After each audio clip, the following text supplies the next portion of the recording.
Facebook family. What it do, what it do, what it do. You know who this is? This is Tracy Morgan, and I am back again with 40 things that I've learned in 40 years of marriage in 40 days. That's right, 40 things that I've learned in 40 years of marriage in 40 days. And I'm so grateful that I've had some of my friends and those that I may consider family members join me. And that last person, of course, was Dr. Robin White. And while she had one title, she was dropping golden nuggets left and right.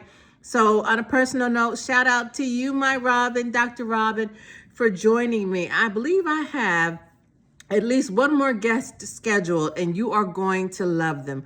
But in the meantime, today, I am here to discuss one of the 40 things that I've learned in 40 years of marriage in 40 days.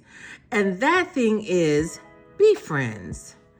Be friends. And my husband and I, we weren't really friends when we first started dating, but our romance was a whirlwind. So we were friendly, but we became friends after we became engaged, and now we are the best of friends.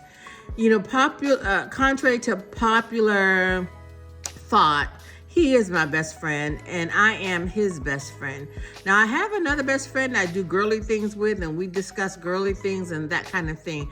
But my husband is truly my best friend.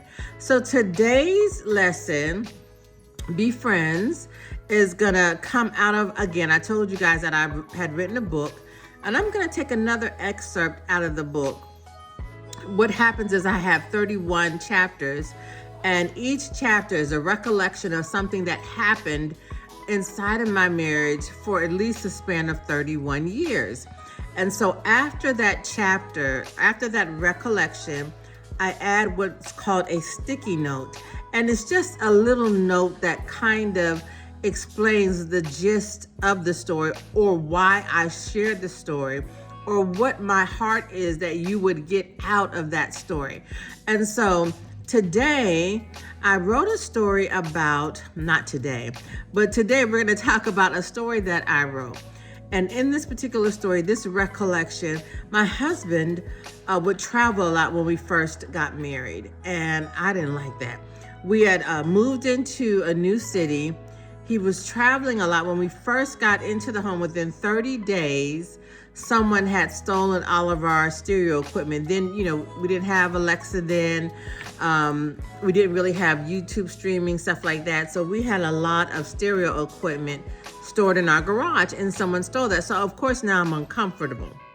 And then to have him travel, oh my gosh.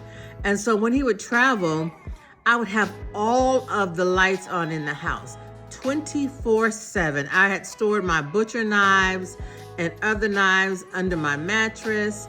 And I had, my oldest son was maybe 2 or 3 at the time.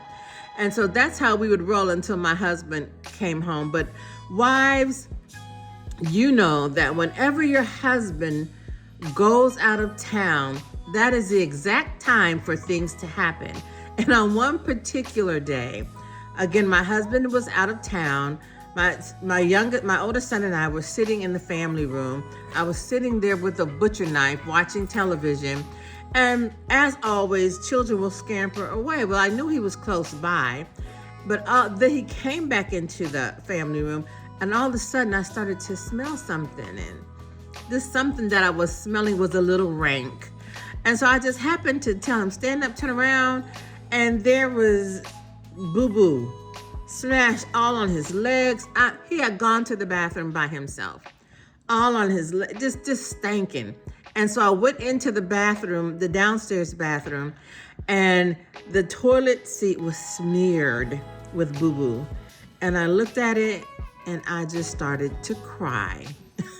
If you know me, you know that I was crying. Why was I crying? Not necessarily that he had had an accident. That's a good thing, because he was maturing. He was learning how to go to the potty, gaining some independence by doing that by himself. But I was crying because I knew I was going to have to be the one to clean it up. Because my husband was out of town, so I just started to cry, and I got Lysol and I got bleach because, every Black woman above the age of, say, 40 cleans with bleach. And so I got the bleach, I got some hand wash, I got everything in that house and just cleaned and cleaned and cleaned and cleaned again.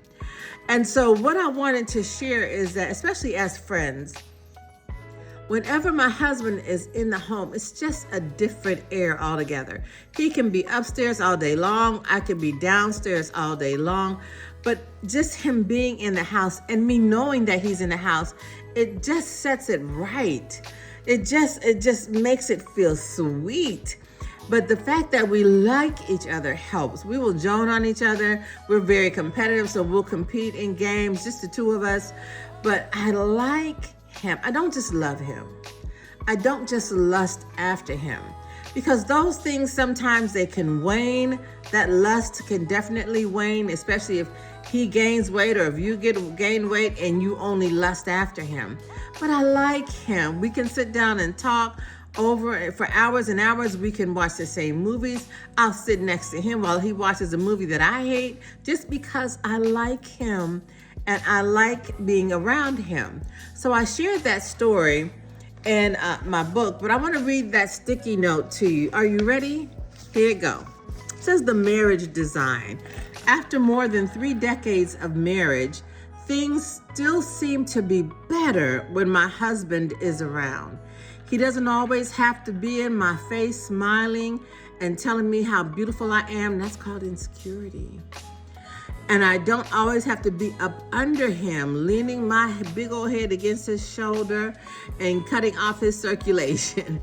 When he's downstairs watching ESPN or I'm upstairs editing photographs, just knowing that he is somewhere near seems to make everything so much better. That's not by happenstance. Marriage is designed that way. Marriage is designed that way. So marriage is not the route, however, to wholeness. Some people teach that, well, just get married. Those things will go away. Your whole capacity will go away. It doesn't. It is not the route to wholeness. We want you to be whole before you get married. That's a whole lesson in and of itself. Be as whole as you can before you get married. But marriage should be a wonderful partnership. It should be a warm, fuzzy place for the both of you. Now, that's not every day. That's not every minute of the day. But that should be more times than it is not. When your husband walks through and catches your eye, a smile should spread across his face. And when he sees you rounding the corner, pulling up in the driveway, even though he may be physically in the house, everything on the inside of him should be running out to greet you. Needing him, and this is really a lesson for Black women. I'm a Black woman, so I'm not throwing shade. Needing him doesn't make you less than. We always hear these things, women, because of what a lot of things that we as Black women have been through, or our mothers have been through, or our aunties have been through. We end up saying things like, "I don't need no man." Yes, you do. Let me back up on that. I don't need a man, but I need the man that is for me. So you need the man that is for you. There's no harm in that. There's no shame in that. Needing her, husbands, doesn't make you weak. Wanting to be around each other makes you good and married the way it should be. It's good when you love your spouse. It's even better when you like them. So that's one of the things that I've learned in 40 years of marriage in 40 days is be friends, like them. There's a song that says, love the one you're with, but I need you to also like the one you're with. All right, I'll see you tomorrow with 40 things that I've learned in 40 years of marriage in 40 days. Talk with you soon.